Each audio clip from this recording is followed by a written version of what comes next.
I get it. The first thing you want to do is set a boundary.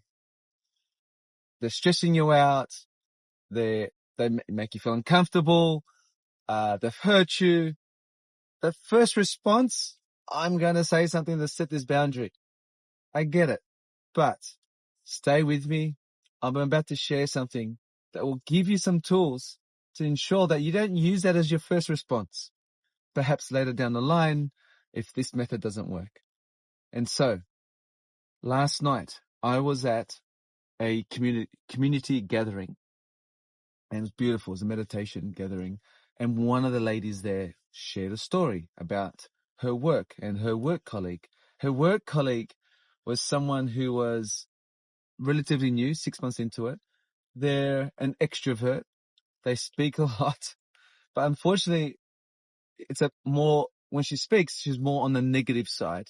So pessimistic, outspoken person.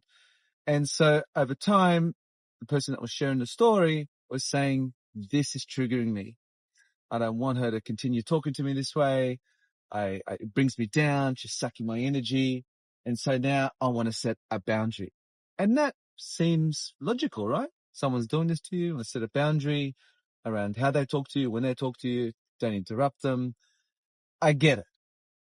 However, boundaries can be something that really pulls people apart rather than try and get unity.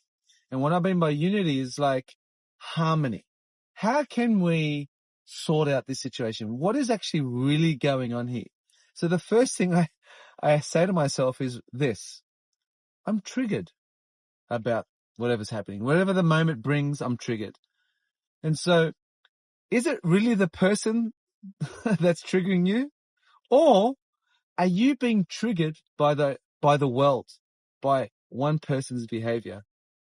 So if you're being triggered, like an emotional sort of state, you get a bit irate, angry, frustrated, start judging, well, then you're triggered, and there's an opportunity, an invitation to dig deep on that first.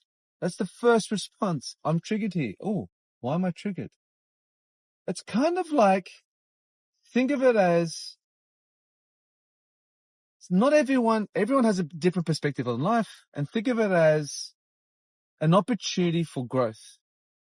Because if we're getting triggered by someone saying something, saying the wrong thing, not telling the truth, it's not reality, it's not your truth, we want to sort of dig down on why it's triggering you, rather than saying, stop saying that because it's triggering me. So journaling might help, finding a coach, a counselor. And you might just ask, in your journal in the morning, you might just say, this is the action that's taking place, and it triggers, this is the way I feel as a result. And then you might say, why? Why do you feel that way? And what's happening now is you're getting to why you feel the way you feel when that person behaves in that certain way. And then when you get to that one level, you get to the next level. Why do I feel like this? And you keep going to the next level, and then to the next level. You do this 5 times, the 5 whys. And what it does, it gets deeper into perhaps something you felt a very long time ago in another relationship. It could have been your mother. It could have been your sister, an old friend.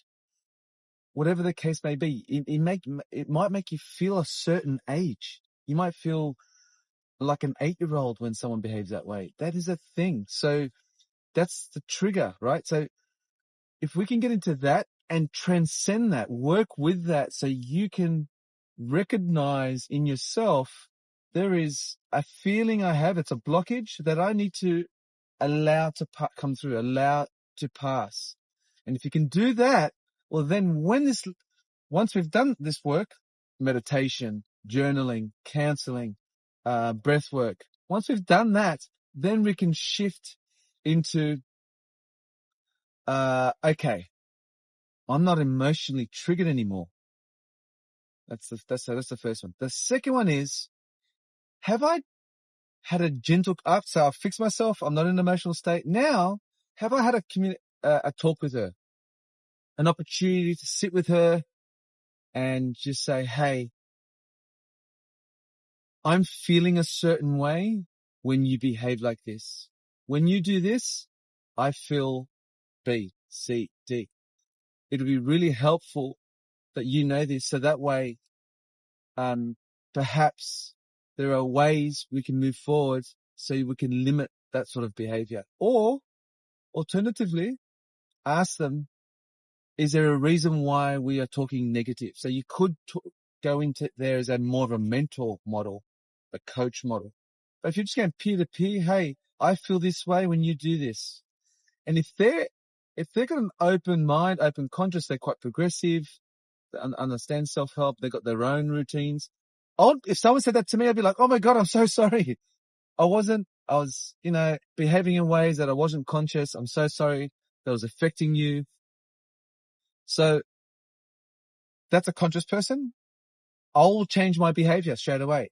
Unconscious person might go, what are you talking about? What negativity? Or they might say, yeah, but I'm not going to change, or try to change. Depending on where they're at and their response to that situation is what your next response will be. And so you play that out. And then third, not last, of course, there's many more in between, is that now you know the other person. You've explained to them, one, you're not emotional. Two, you've explained to them how you feel, but then they continue doing it. Now you can put in your boundary. Now you can put in what I would prefer to say, your limitations, your way of communicating to them to say, hey, I no longer can continue working around this environment. So I need to change something. Part of that might be the way you are, where your environment is, your time spent with that person, or it might be that you request that person limit their time around you somehow in your environment. And so I'll leave you with that. Hopefully that's helpful. I'd love to hear from you in the comments. Sorry about the changing of lights. I'm going through tunnels in Sydney, but leave me a comment, subscribe, and I'll see you in the next video.